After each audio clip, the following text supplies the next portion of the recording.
Hello and welcome back to another virtual Grand Prix race review. My name is Alex Does F1 Stuff, and this time we will be covering the Chinese virtual Grand Prix. So I'm actually a lot more prepared for this video than I was last time. It's still the morning of the Monday. It's just everything video making wise has gone so much smoother than it did last time. One quick thing which I do actually appreciate is that F1 did actually start it at 6 o'clock rather than 8 o'clock in the evening, so I did actually have a little bit of time in the evening to get some of my tables and stuff carried out. Anyway, without further ado, the roster has changed. Let's jump straight into it, and I'm probably just going to revert back to my old ways of editing because the way I did it last time didn't really work. So we'll move straight into Mercedes, and they have gone for Stoffel Vandoorne again and Esteban Gutierrez as well. This is the third time they've used this lineup and they haven't changed it. So chances are they probably won't at all for all of the virtual Grand Prix. Ferrari have stuck with Charles Leclerc, their Formula 1 driver, who did a little bit of streaming as well. He did stream some Euro Truck Simulator as well as some other F1 races too. And they've also gone for the British Formula 2 driver called Callum Ilott, or whatever, but there's no longer the brotherly affair at Ferrari. Red Bull have stuck with Alexander Albon again, and they've gone for Tia Butquarta, that's probably how you say that name, a goalkeeper for a football team. That's about as much as I know. McLaren, they are the second team to do a all F1 driver lineup. We have Lando Norris and Carlos Sainz.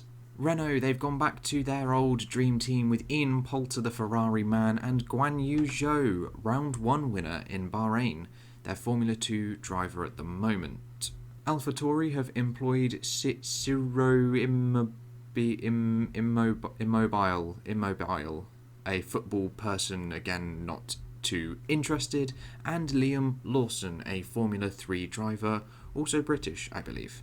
Racing Point have stuck with Jimmy Broadbent, the well-known sim racer, and Anthony Davidson, the only Sky pundit in this race, as Alfa Romeo have actually got rid of Johnny Herbert. They have stuck with Antonio Giovinazzi, but they have swapped out Herbert for Juan Manuel Correa.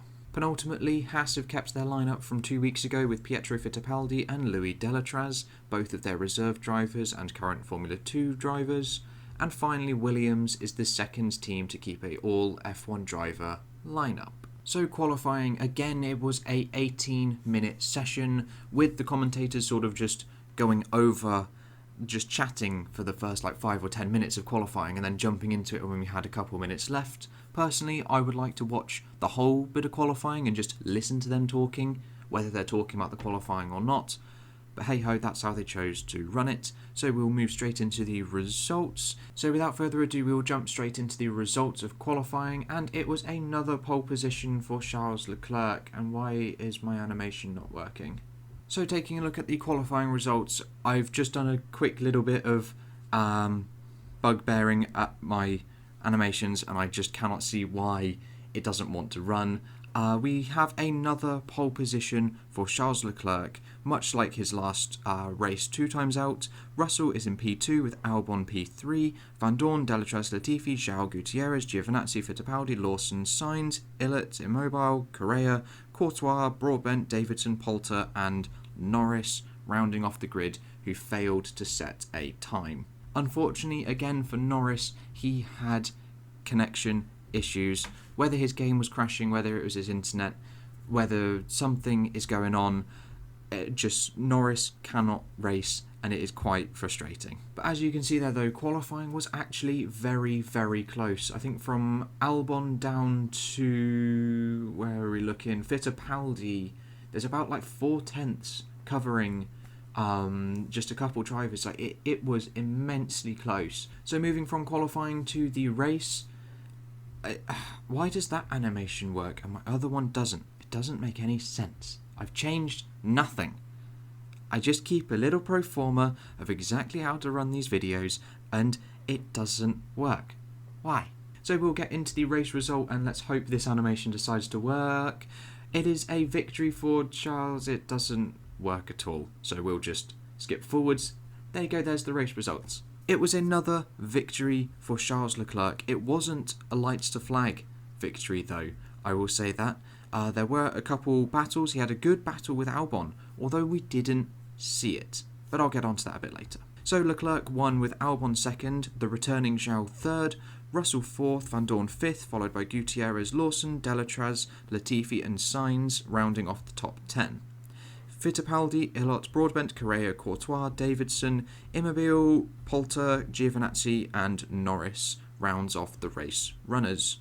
With Giovinazzi failing to finish, he crashed about lap 23, and Norris not starting the race due to his bad internet issues. So there we go, that was my little rundown of the race and the qualifying results. What I'm now going to do is, like I did last time, have a little preview of the lap by lap leaderboards that change over time, whilst I talk about some notable points.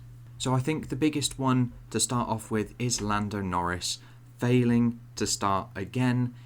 He hasn't managed to have a clean run at any of these virtual Grand Prix. Yes, Melbourne, he did race for some of it, but he couldn't start, which is why it was reduced to a 25% race rather than a 50%, and then even in that, he left and then joined partway through the session and retook over his AI-driven car. So that's the biggest bugbear so far, is that Norris hasn't actually been able to race properly in all of these sessions, even though he's one of the bigger Formula 1 streamers. But we're not entirely sure what his issue is, whether it's his computer, whether it's the internet, whether it's the game itself on the computer, whether he just needs new, everything. No one's too sure. But anyway, the next biggest thing to talk about was the stream itself. I was watching it on YouTube, like I always watch it. I could move to Twitch, I'm not entirely sure, but it was so laggy.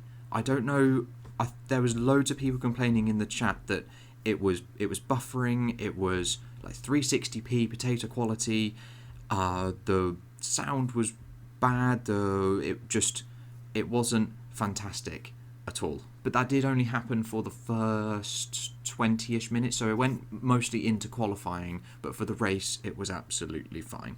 And another thing to point out is the track limits, that they just didn't exist, because they've moved the rules, or they've changed about the rules a bit, so there's no damage.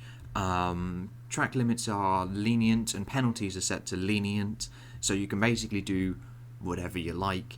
So picture turn 16 in China, you've just come around the hairpin of the kilometre-long back straight, and you then take that left corner onto the main straight. Normally, you would just hit the curb, or not hit the curb if it's raining, and then you'd bounce onto the main straight. Whereas here, they would almost dive into the pit lane and swing around off on that AstroTurf, and then come back onto the track.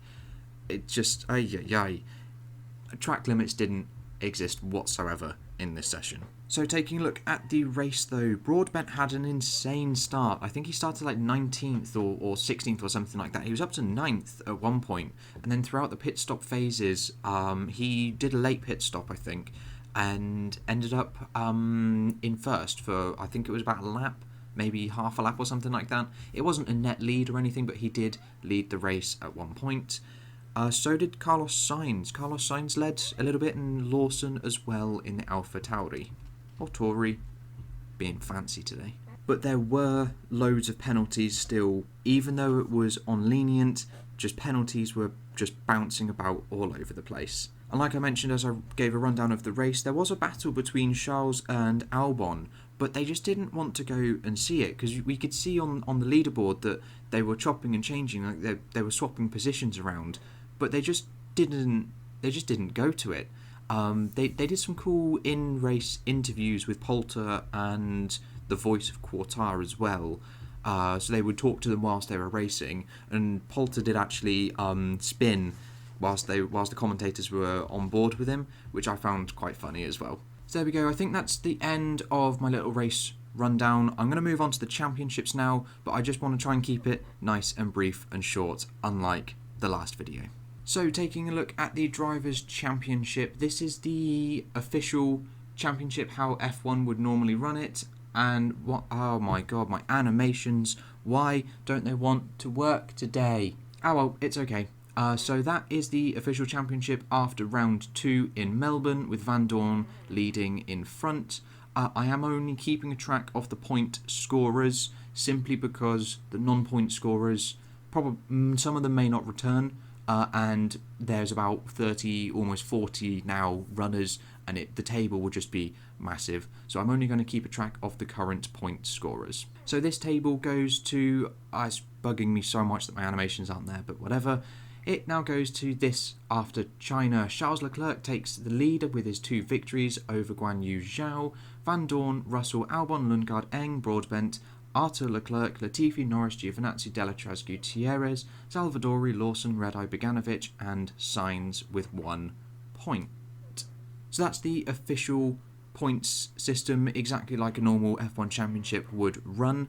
However, I have been doing a driver's average points depending on the races that they have done to work out a more fair-ish sort of leaderboard. So after Melbourne, this is really annoying. So after Melbourne, the average championship looked a bit like that, with Zhao and Charles Leclerc both on 25 points, Lundgaard in second, Eng, Russell, Van Dorn, Arthur, Leclerc, Giovinazzi, Broadbent, Delatraz, Norris, Latifi, Red-Eye, Albon, Salvadori, Beganovic, and Gutierrez down in last on half a point. So this championship now goes and looks a bit like this. Charles Leclerc stays on his 25 points, he has done 2 races and he scored 50 points maximum.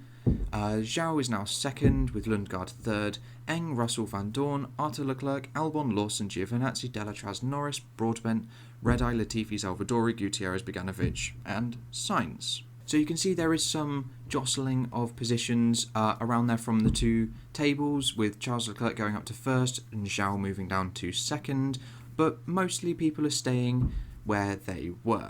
It is also important to note, I've said that Norris has done 2 races here, simply because, yes, he was entered into this race, but he just didn't participate in any of it, like at all, didn't settle out, was never out on the track. So I felt it was a bit unfair to say that he'd done 3 races, because he didn't get a chance to score any points. And from the drivers, we will move to the constructors. This one is far easier to work out.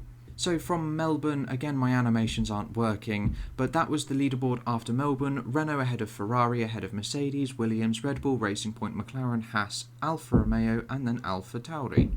So every team has already scored points by round 2.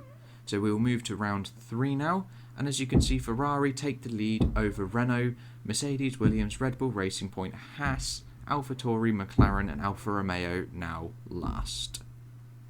Also, apologies if you can hear any banging and thumping. There is some building work going on outside. So there we go. I hope you all enjoyed that quick little rundown of the virtual Chinese Grand Prix race review, along with the championships too. So thank you guys for watching, and I will catch you in the next video, whatever I decide to make. I'll see you then.